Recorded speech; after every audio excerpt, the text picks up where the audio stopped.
Oswald Spengler fue un filósofo historiador alemán que nació en Blankenburg, Alemania, en 1880 y fallece en Múnich en 1936.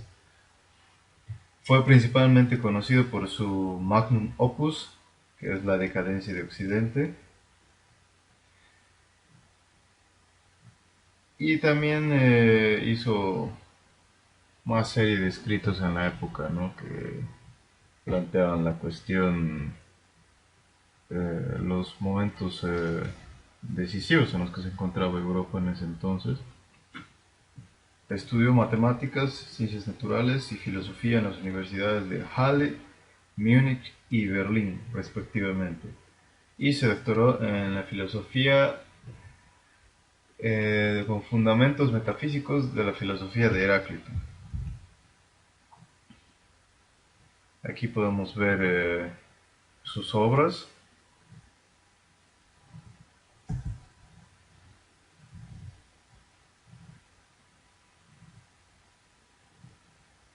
Y bueno, en esta exposición me voy a basar principalmente, bueno, sus principales ideas, ¿no? Respecto de la morfología histórica que él establece, basada en sus obras, aquí la decadencia de Occidente, y otros planteamientos que hace después de esta obra que no las logra publicar porque fallece antes de que acabe esas obras. Bueno, como un primer apartado de esta exposición, voy a explicar cómo Spengler plantea las etapas en el desarrollo de la humanidad. Bueno, Spengler establece cuatro etapas en las que se ha ido desarrollando la humanidad a lo largo de los milenios. Las denomina sencillamente con las letras de A, B, C y D. Bueno, la fase A se dan las primeras fases de hominización, es decir, cuando se está formando fisiológicamente el hombre, aparición de la mano y capacidad de utilización de la piedra a modo de herramienta. En este punto sería bueno explicar que él establece que la mano aparece junto con la mayor capacidad cerebral en los homínidos, ya que la mano es por sí un órgano táctil y que reconoce el peso, la textura, la forma, la fuerza y un montón de cosas. En la fase B inicia, dice, el despertar de la conciencia humana acerca de él mismo, es decir, del mismo ser humano, de sí mismo y del mundo que le rodea. Aquí es donde empiezan a asomar los primeros intentos tímidos de cultura, como ser las pinturas rupestres en las cuevas, ¿no? O las culturas de tipo aquelense, solutrense, las que hacen puntas de flecha, puntas de lanza, etcétera. Entonces, según él, a partir de aquí, el humano es capaz mentalmente de construir los artefactos tecnológicos más complejos.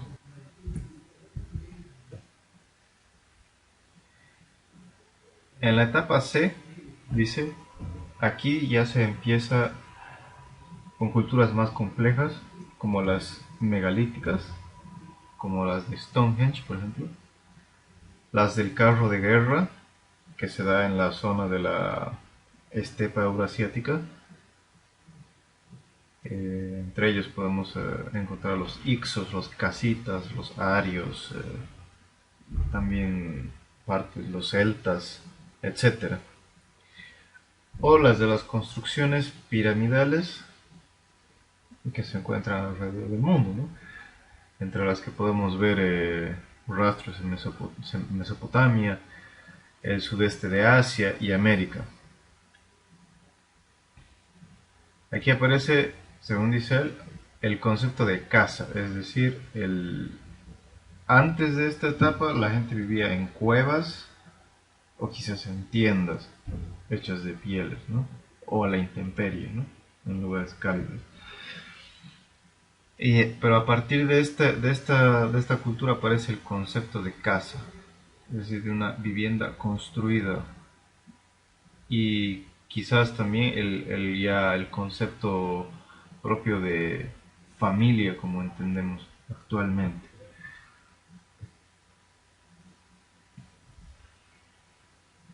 Dice, muestran una mayor inclinación hacia la espiritualidad y hacia la expresión de su personalidad y estilo de vida.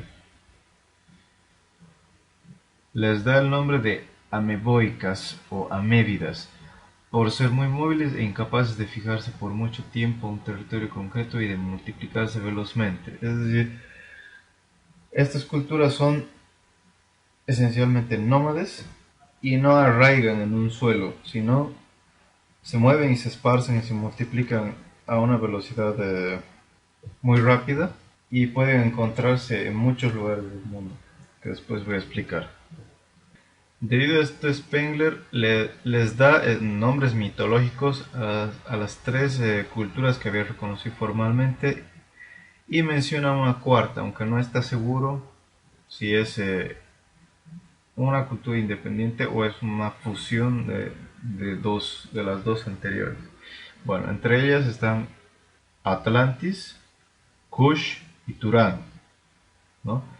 Y la cuarta le denomina indonésica simplemente porque se encuentra principalmente en la zona de Indonesia. Y aquí en este mapa se puede mostrar, ¿no? A pesar del carácter que tiene móvil, sí tiene una cierta zona de adscripción, que es donde han surgido, ¿no? Estas culturas. Y Atlantis, como su nombre lo indica especialmente, tiene su origen más en la fachada atlántica de Europa y se expande por toda esta zona del norte de África, un poco hacia el Oriente Próximo y casi Oriente Medio, Turquía, eh, la península helénica y Centro Europa, ¿no? Aquí podría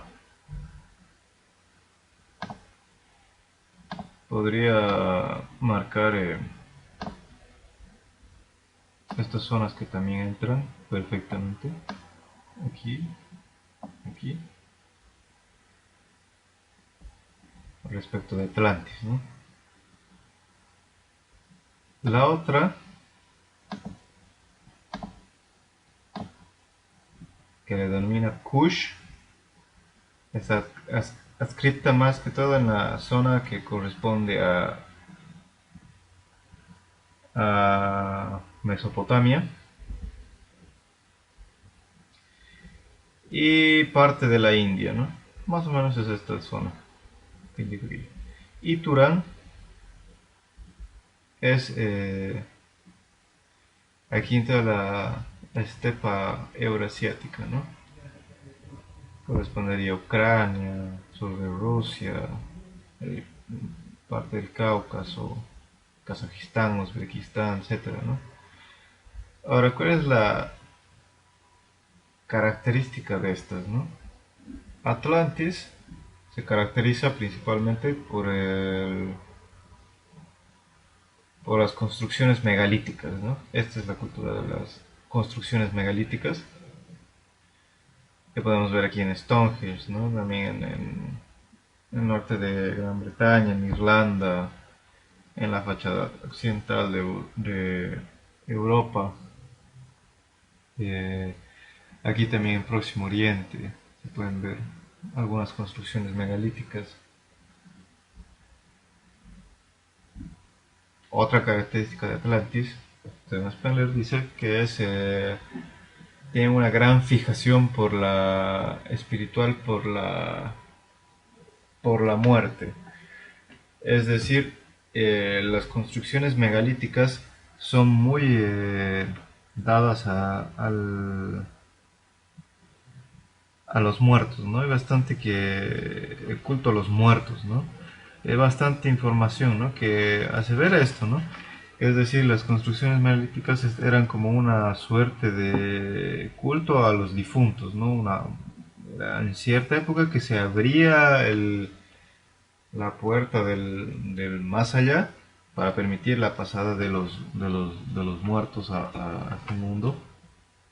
Y es lo que da el concepto básico de genealogía, dice Spengler, ¿no? Es un concepto básico, un concepto de genealogía.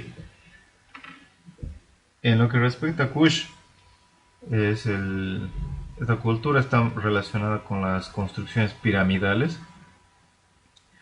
y no se sabe si son templos necesariamente o qué es lo que corresponde, ¿no? Pero tiene más, un poco más de respecto a su cosmovisión, sería más una fijación con los astros, con los dioses en sí, ¿no? Es más, más religiosa, más clerical un poco, como decirlo así, ¿no?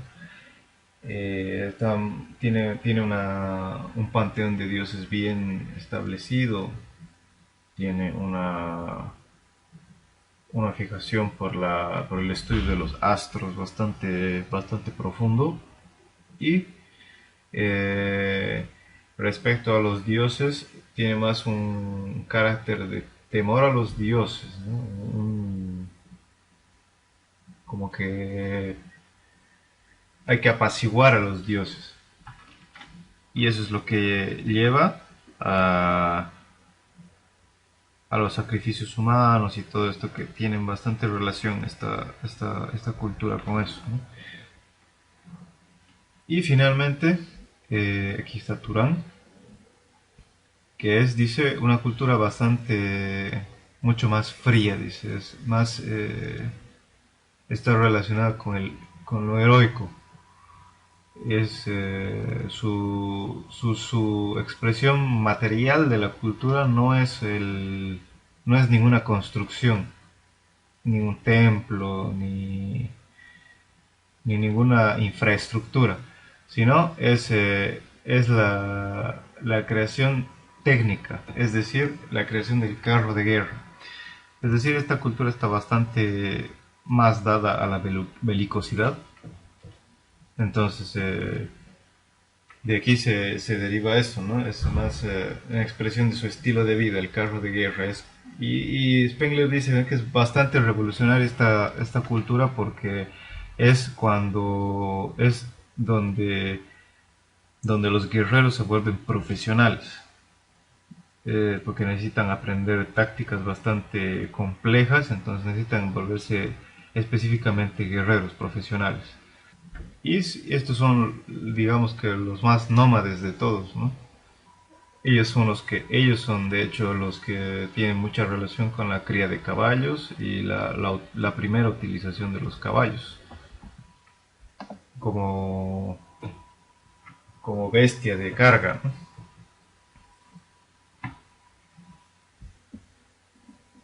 Otra cosa que me estaba olvidando decir es que Kush ya tiene una relación con la agricultura.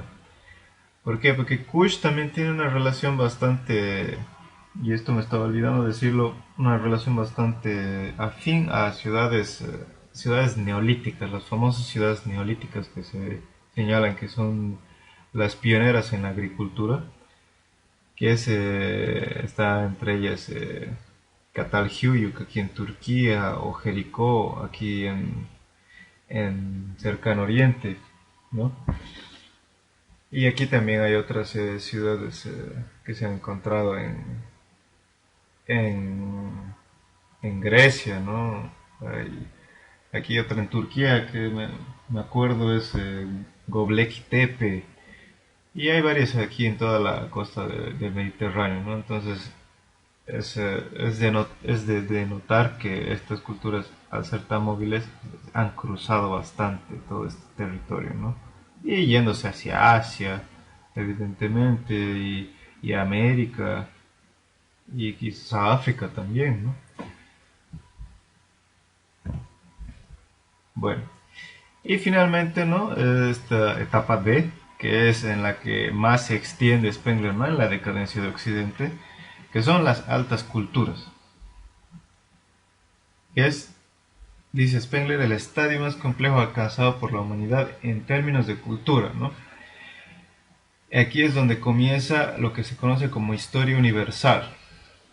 Es característica por ser sedentaria, es decir, se basa en la agricultura y evidentemente, o sea, espiritualmente, metafísicamente, psicológicamente se arraiga a un lugar, ¿no?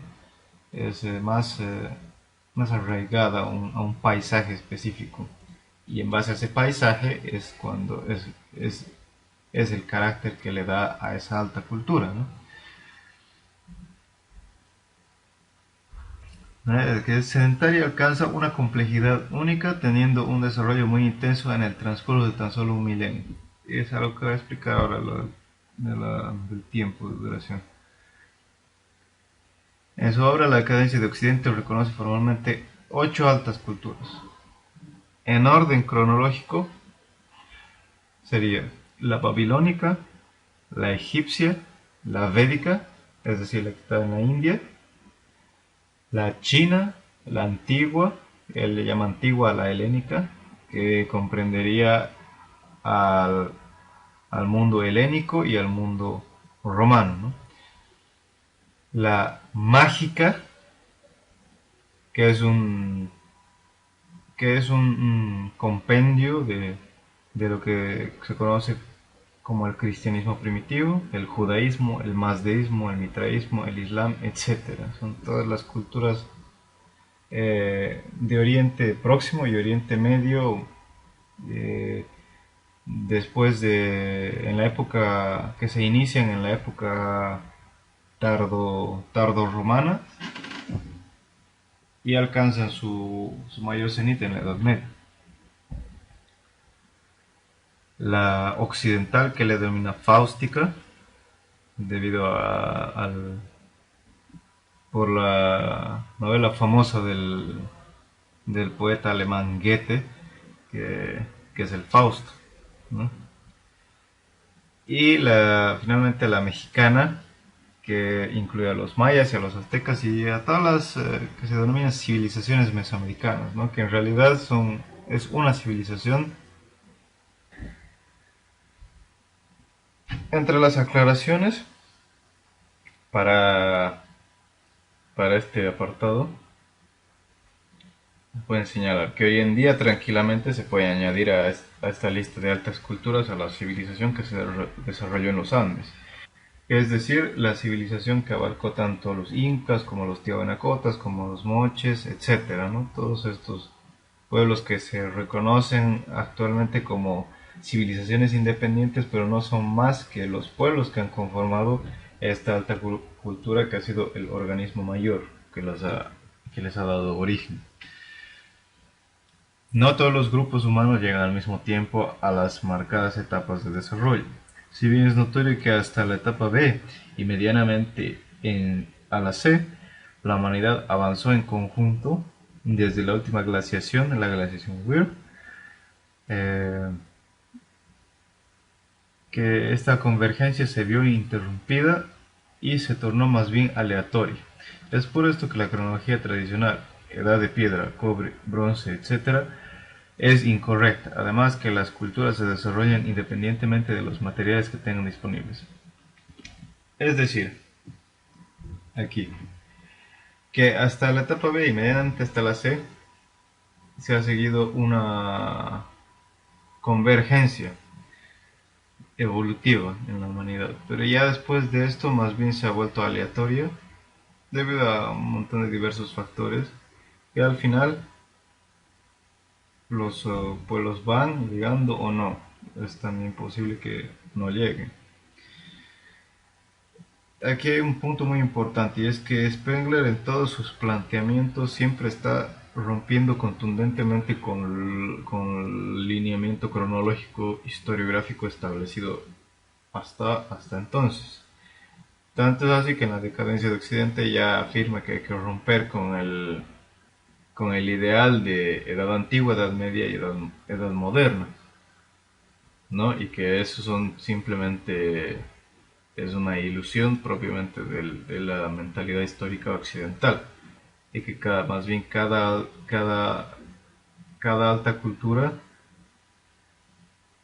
es una historia independiente y la interacción entre altas culturas es lo que da ese, ese matiz a la historia universal, lo que se llama historia universal. Entonces aquí una vez más rompe con ese lineamiento que es propiamente occidental, ¿no? Que tiene un lineamiento, que viene con un crecimiento lineal, que empieza a edad de piedra, prehistoria, edad de piedra, cobre, bronce, hierro, y si vienen las civilizaciones, etcétera, ¿no?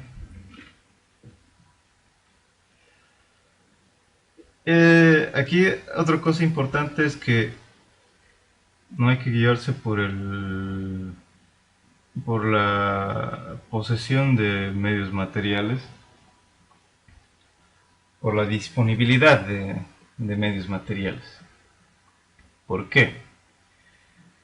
Porque la utilización de uno u otro material por parte de una cultura es meramente circunstancial debido al medio ambiente donde se desarrolla y que las necesidades espirituales de cada cultura, que Spengler usó mucho ese término, que es una necesidad espiritual, las necesidades espirituales de una cultura llevarán a uno u otro a uno u otro logro tecnológico.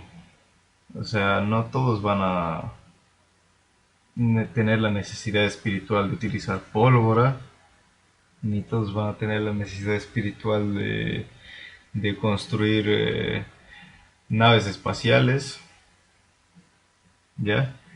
Y si llega el caso en que una cultura que no tiene la necesidad interna de utilizar una tecnología determinada, pero sí la utiliza, es nada más por lo que se llama en geopolítica equilibrio de poder.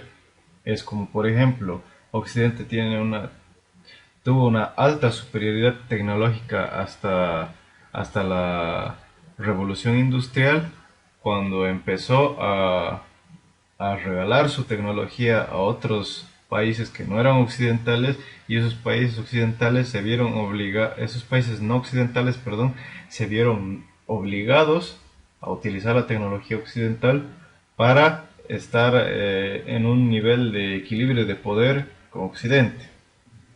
Es por eso, por ejemplo, que en las civilizaciones en América, como estaban bastante aisladas, no tenían mucha necesidad de utilizar metalurgia y diferentes cosas, ¿no?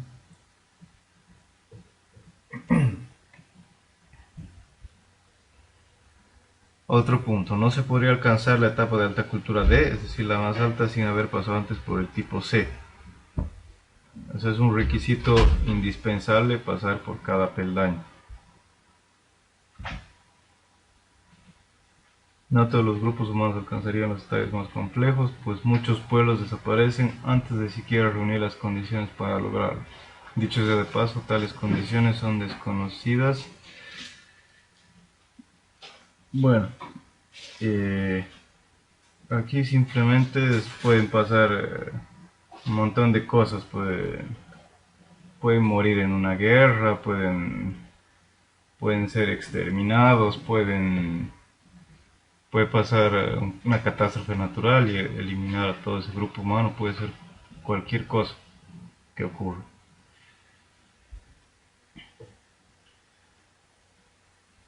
Otro punto, el lenguaje apareció como sencillas raíces de varias de las actuales familias lingüísticas alrededor del cuarto milenio antes de Cristo. Antes de eso, los humanos se habrían comunicado mediante sonidos, no palabras ni oraciones, o con señales, o incluso por entendimiento instintivo. Aquí es donde nacen las familias indoeuropea, altaica, semítica, etcétera, etcétera, etcétera. Bueno, aquí es principalmente serían unos lo que se utiliza, el tipo de lenguaje que se utilizaba hasta el cuarto milenio antes de Cristo era más que todo una especie de dialecto bastante sencillo, bastante primitivo, porque no necesitaban una amplitud de lenguaje mayor. ¿Por qué? Porque no tenían una complejidad social mayor, no tenían una complejidad cultural mayor, no tenían una necesidad de, como dice él, como dice Spengler en el Hombre y la Técnica, por ejemplo, que eh, el lenguaje complejo nace cuando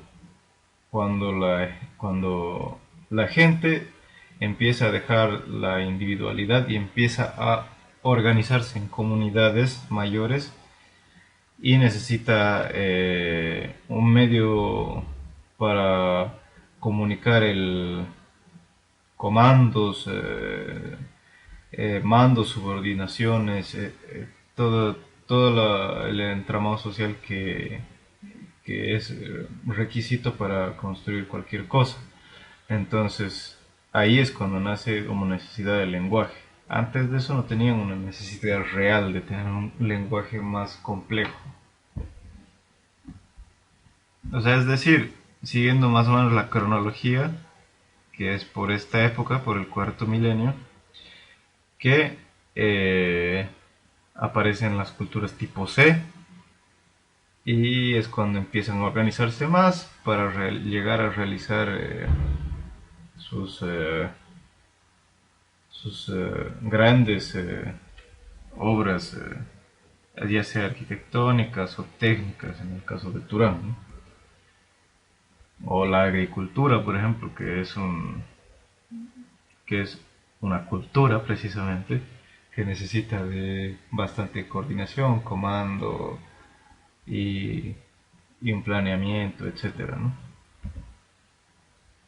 Bueno, en este esquema podemos ver cómo sigue más el, la evolución, ¿no?, de la humanidad, que es el tipo A, recordemos con las primeras etapas de hominización, el tipo B, que sería en la época del paleolítico tardío ya, ¿no?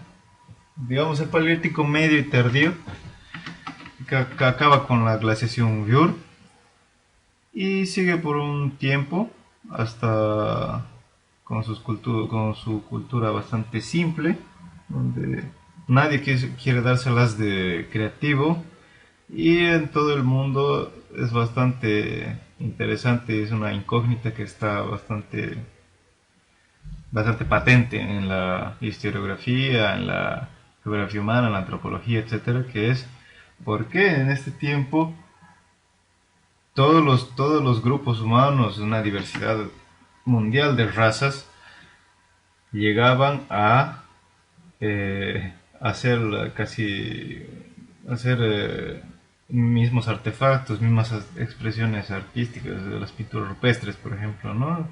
Bastante similares entre sí, a una distancia que jamás se hubieran comunicado hasta esa época, ¿no? Jamás. Y porque había muy poca gente en esa época, no hay que olvidar eso.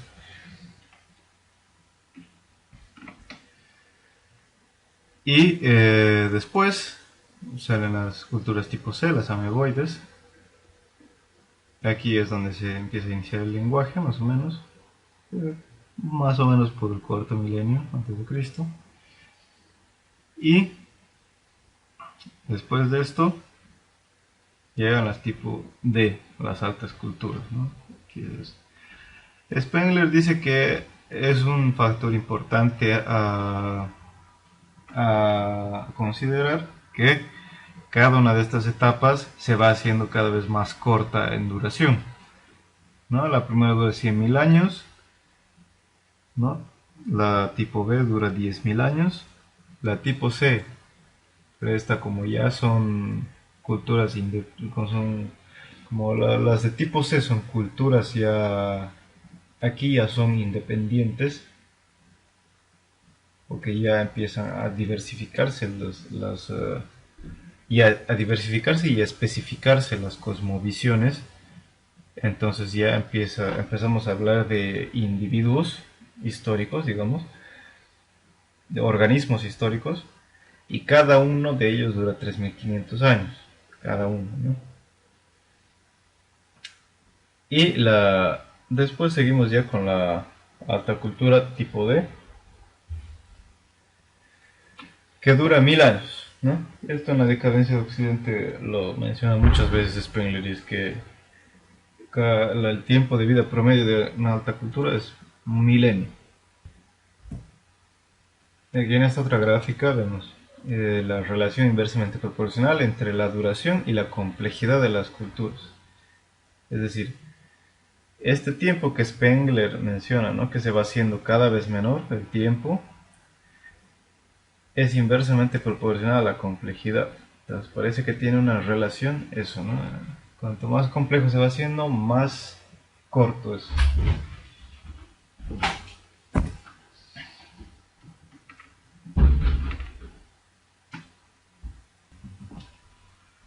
Bueno, en el segundo apartado,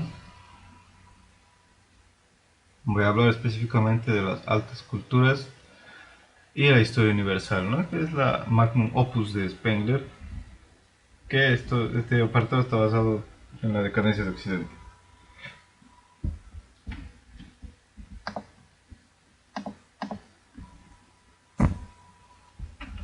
Bien. Spengler definía la historia universal como una suma de las historias individuales de las altas culturas. Es decir, como decía antes, ¿no? Que cada alta cultura es un organismo independiente, un organismo histórico. Es una vida individual, y toda la historia universal sería la suma, la biografía de todo, de cada una de estas historias individuales que a veces se cruzan y a veces también no. Cada alta cultura es un individuo histórico independiente cuyo desarrollo se da internamente, así como la vida de una planta o animal se desarrolla independientemente de los factores externos, ¿no? Es como decían anteriormente, ¿no? Cada alta cultura es una vida individual, ¿no? Y como toda vida, como todo lo que está vivo, sigue un destino, ¿no? Que es nacer, florecer y morir. Y este destino no puede ser detenido. A eso se refiere con que sigue un desarrollo independientemente de los factores externos. Las altas culturas son orgánicas, es decir, siguen los procesos que se presentan en los seres vivos: nacimiento, crecimiento, maduración y muerte, como decía anteriormente. Al ser independientes en su desarrollo, las relaciones entre una y otra alta cultura son puramente accidentales y no son capaces de alternar la esencia de estas. Es decir, es como dos seres vivos, ¿no? Pueden chocar entre sí, pero no pueden fundirse, ¿no? Puede uno matar al otro, puede herir al otro, puede mutilar al otro, sí, pero el destino, el decorrer, el devenir de su vida es independiente, es una fuerza independiente que fluye hacia adelante sin parar y sin freno, hasta que llega la muerte, ¿no? La esencia de estos organismos es el símbolo primario, el cual define el sentido y la expresión que tomarán las artes, las matemáticas, la filosofía, la economía, la política, la tecnología, etc. Esto se relaciona bastante con lo que estaba diciendo anteriormente, ¿no? De que una cultura no se basa en los medios materiales que tenga. De hecho, los medios materiales van a ser conseguidos si la necesidad interna, la necesidad espiritual de esa cultura exige que se busque, que se requieran tales, ya sea artefactos tecnológicos o materiales o como sea, ¿no? Terminología para las otras culturas. Spengler tiene una terminología propia en su metodología y es bueno familiarizarse con ella antes de interiorizar en su pensamiento, porque es bastante complejo. Dice símbolo primario, ¿no? Como estaba explicando, es un concepto metafísico que define las formas que tomará la cultura a lo largo de su ciclo vital. Este símbolo primario está siempre dado por el paisaje materno salvaje en el que nace, ¿no? Es decir, el símbolo primario de una cultura que nace en un desierto, por ejemplo, como ha sido la babilónica o como ha sido la mágica, ¿no? Nunca va a ser igual al símbolo de, por ejemplo, una alta cultura que nace en un terreno, en una zona completamente boscosa, como por ejemplo era Europa Occidental, ¿no? Ahora ya no hay muchos árboles ahí, ¿no? Pero cuando ha nacido la cultura occidental era muy boscosa. Y es más, en un mismo territorio, como es la zona desértica de Próximo y Medio Oriente, no se han dado símbolos primarios similares. No se han dado símbolos primarios ni iguales, ni siquiera muy parecidos entre sí, como son el babilónico y el mágico. ¿Tienen algunas afinidades? Sí, pero son distintos, absolutamente distintos. Son como una huella digital, son únicos, por más que el territorio sea, que el paisaje sea el mismo. Protocultura o precultura. Estadio anterior al nacimiento de la cultura, momento en el cual empieza a despertar el alma de la cultura. El alma de la cultura es algo importante, ¿no? Y es básicamente el carácter que le da el símbolo primario al alma de la cultura. Entonces, esta protocultura o precultura es un estadio que dura más o menos 500 años, en el que se va formando la religión de esa cultura, la religión que va a tener, y es el momento clave donde recibe la mayor parte de las influencias que van a moldear perfectamente el símbolo primario que después va a dar a luz. Y empieza a adquirir un carácter propio, ¿no? Tiene ya un carácter propio esa cultura, ¿no? Pero todavía el símbolo primario no está perfectamente definido. Puede recibir influencias, un montón de factores, ¿no? que pueden modificar para uno o para otro lado el símbolo primario. Cultura. Momento en el cual las posibilidades espirituales creativas cargadas de religiosidad se desenvuelven creando así formas artísticas, literarias, filosóficas y matemáticas de gran estilo. Preeminencia de la influencia del campo sobre la cultura. Es decir, Spengler dice que la cultura es el momento cuando existe alma, cuando existe creatividad, cuando esa cultura quiere vivir, cuando ese organismo que es la alta cultura quiere vivir. Y no es coincidencia de que tenga relación con la influencia del campo sobre la cultura, porque es decir, al fin y al cabo una alta cultura nace en base a un territorio, a un paisaje determinado, ¿no? Civilización.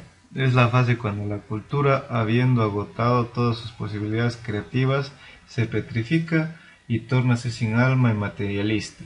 Aquí es cuando todas las grandes obras se orientan expansivamente hacia la materia, preeminencia urbana en la influencia sobre la cultura.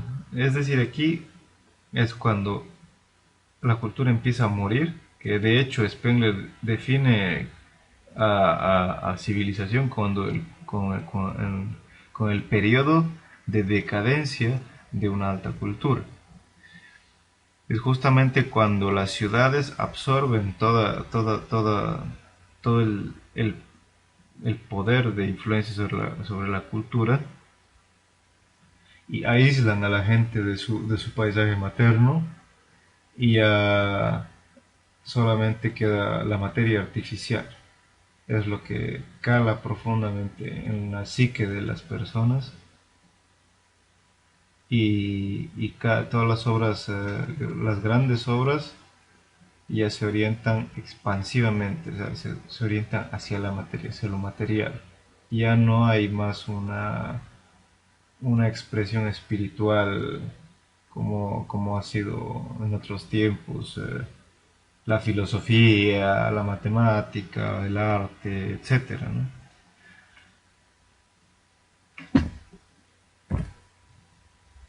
Pseudomorfosis, fenómeno mediante el cual una alta cultura más vieja y prestigiosa impone sus formas a una más joven.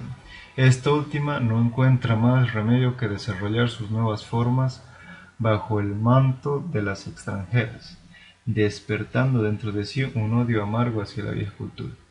Este es un fenómeno bastante peculiar que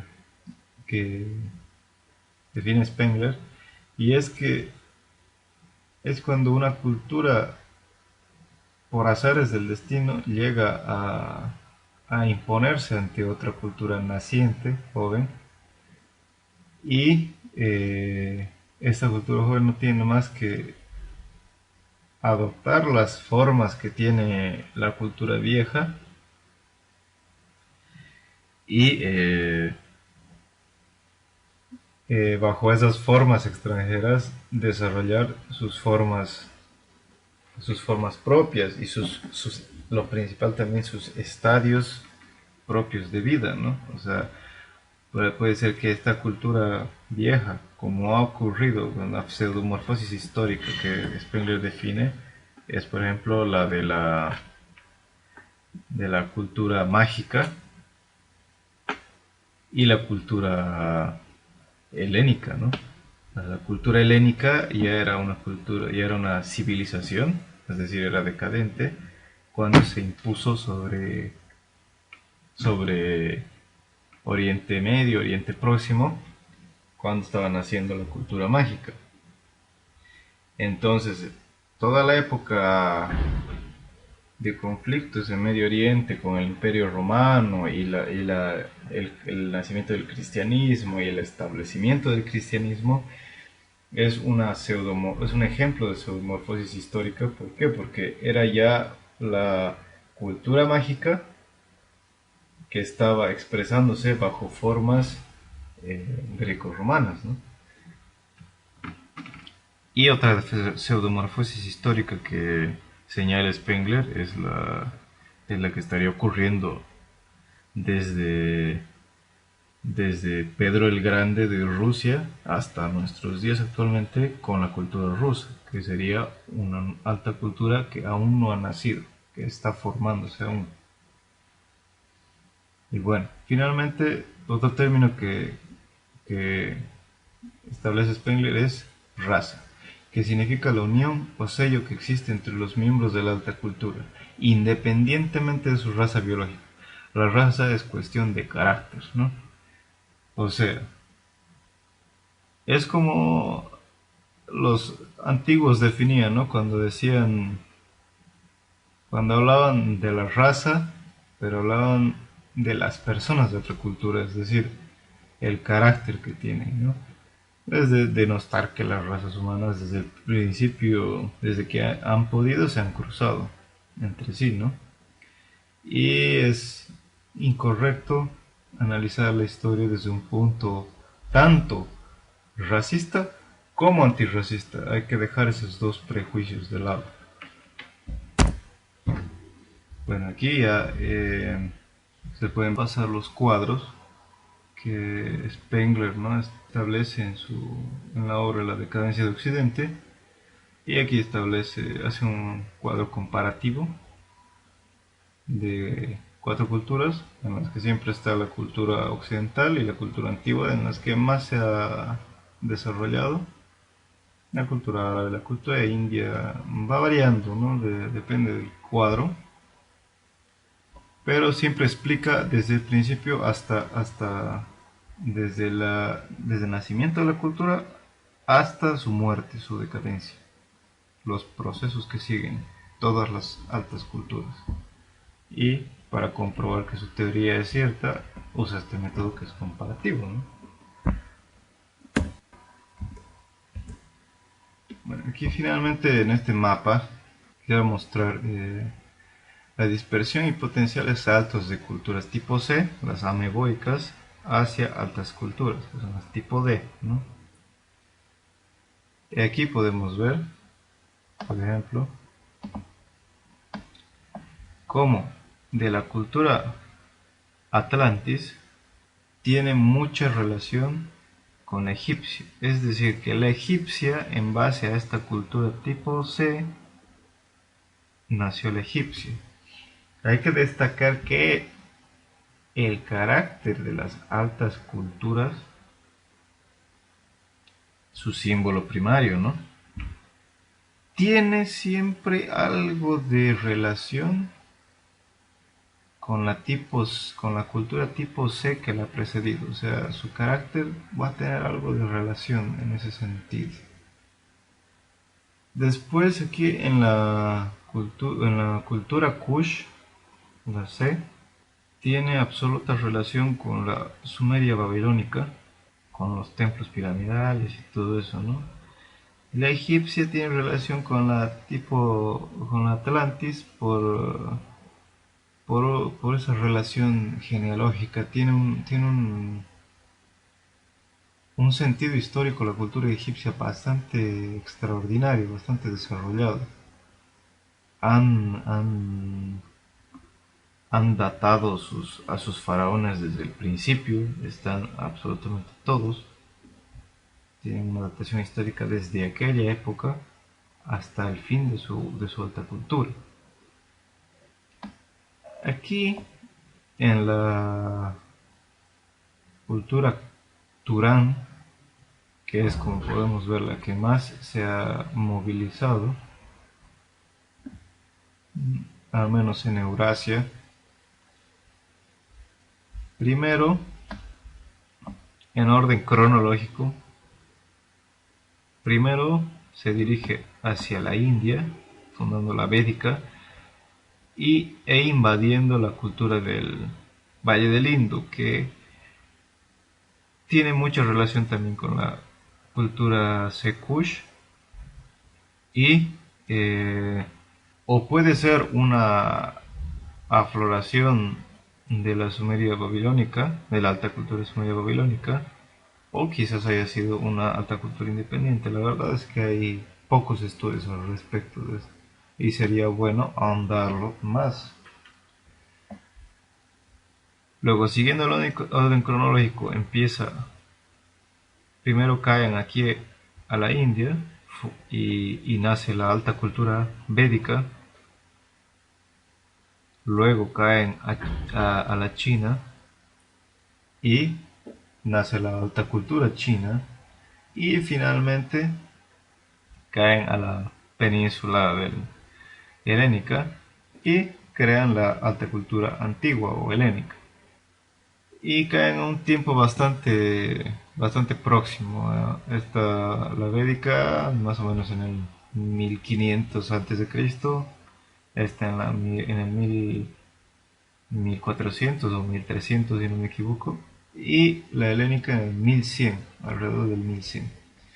¿No? Y de esta alta cultura Turán tiene mucha relación con el origen de las familias lingüísticas indoeuropea y uralo-altaica.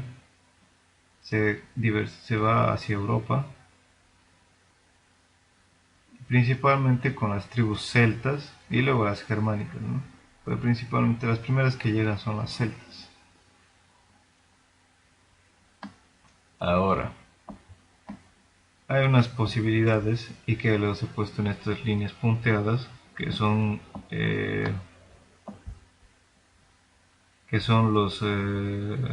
la dirección que pueden haber tomado en sus migraciones, que es posible, no hay seguridad, y que la Atlantis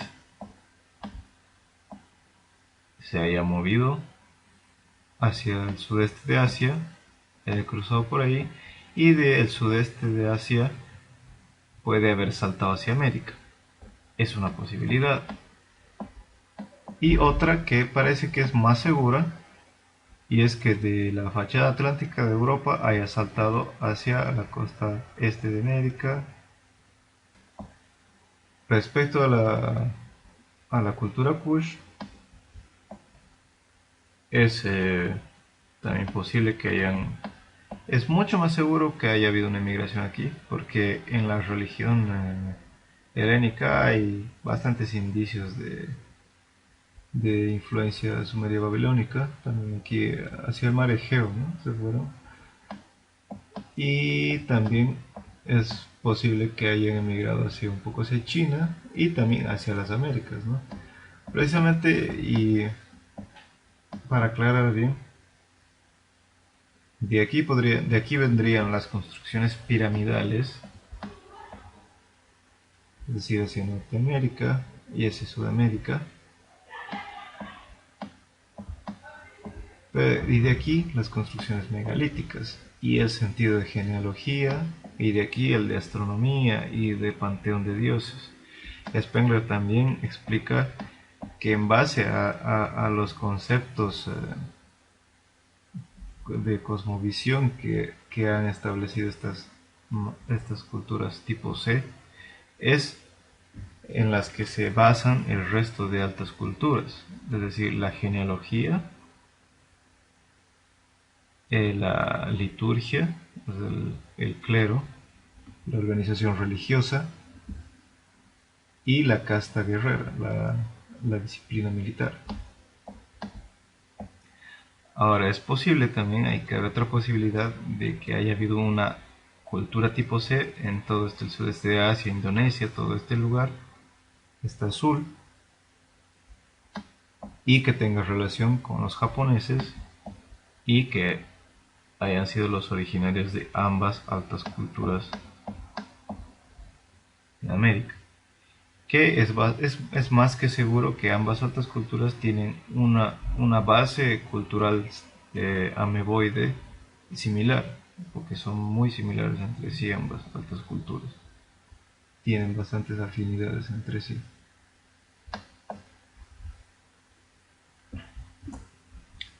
Bueno, y finalmente, para terminar con esta exposición, voy a terminar con las altas culturas.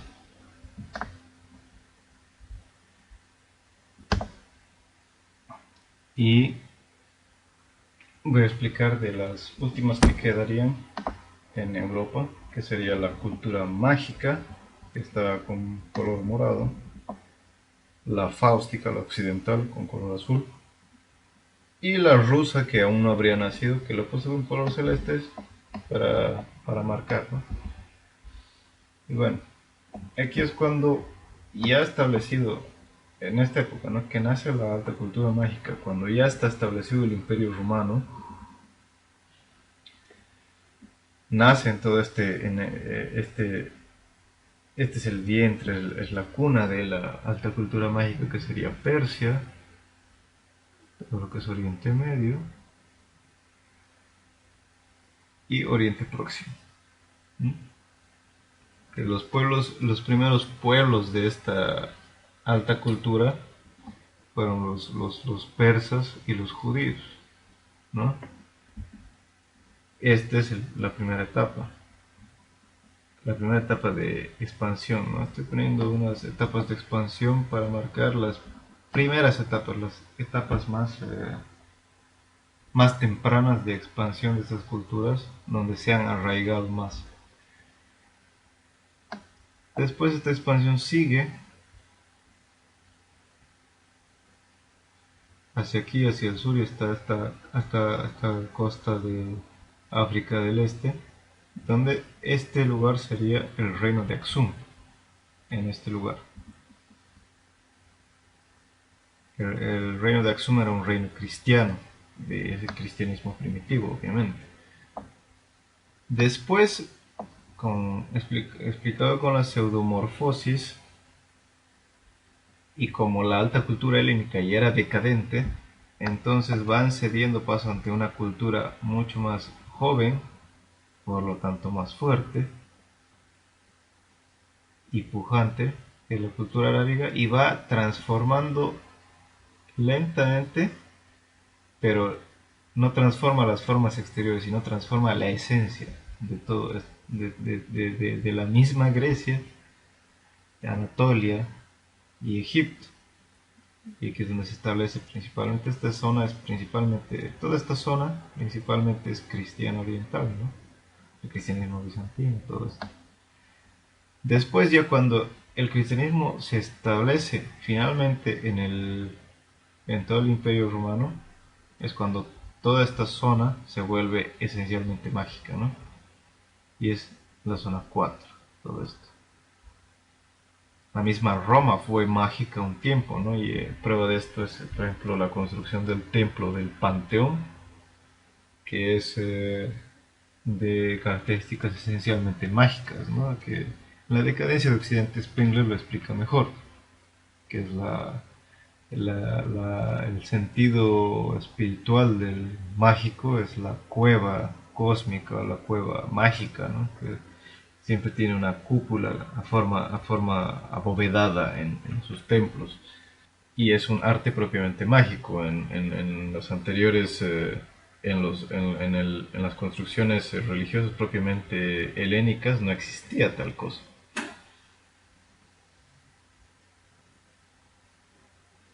Según lo que establece Spengler, más o menos la cultura mágica nace en el año cero, precisamente en el año cero, o quizás en el 100 antes de Cristo, y llega a su máximo desarrollo hacia el año 1000 más o menos. Justamente es el año en el que nace la cultura fáustica, ¿no? Que abarca toda esta zona, exactamente, ¿no?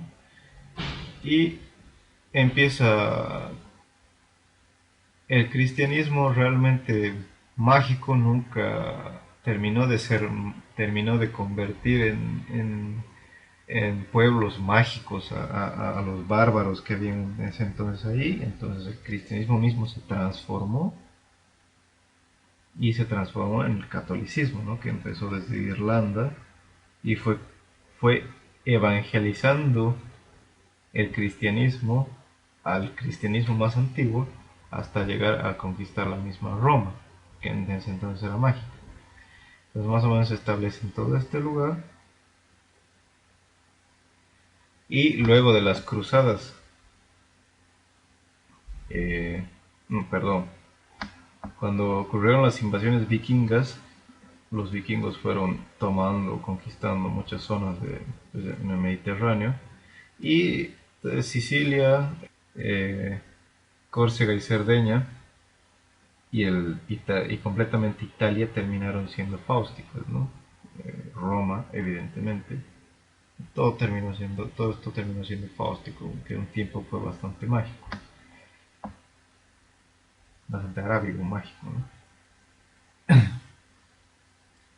Después de las cruzadas, que no fue no lograron occidentalizar, ¿no? Espiritualmente esta zona, los caballeros cruzados restantes se fueron a hacer otra cruzada, por cierto, aquí en el este de Europa, para evangelizar a los bárbaros eslavos,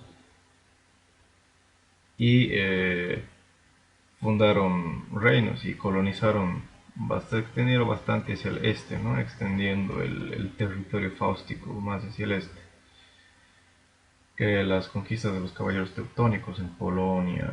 en todo este lugar, ¿no? Hay otras colonizaciones alemanas por este lugar que no fueron tan directamente conquistas militares. Y finalmente lo que se conoce como la Reconquista, ¿no? De este lugar, el sur de España, que era bastante mágico hasta entonces. Y la Reconquista terminó de expulsar a los moros y terminó de convertir en fáustico el resto de España.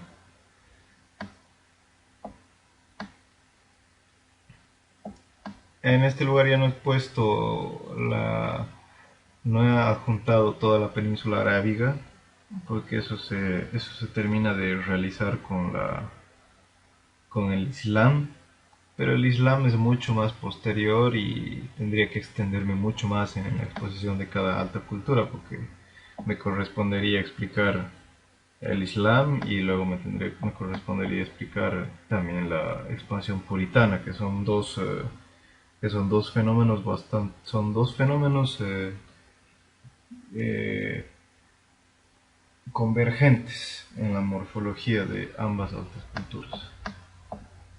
Y finalmente el que está en color celeste sería la cuna de la nonata o cultura rusa, ¿no?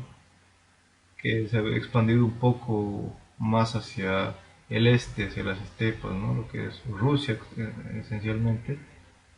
Pero no lo he puesto porque como aún no ha nacido esa alta cultura, entonces no sabemos realmente lo que va a pasar con él aún.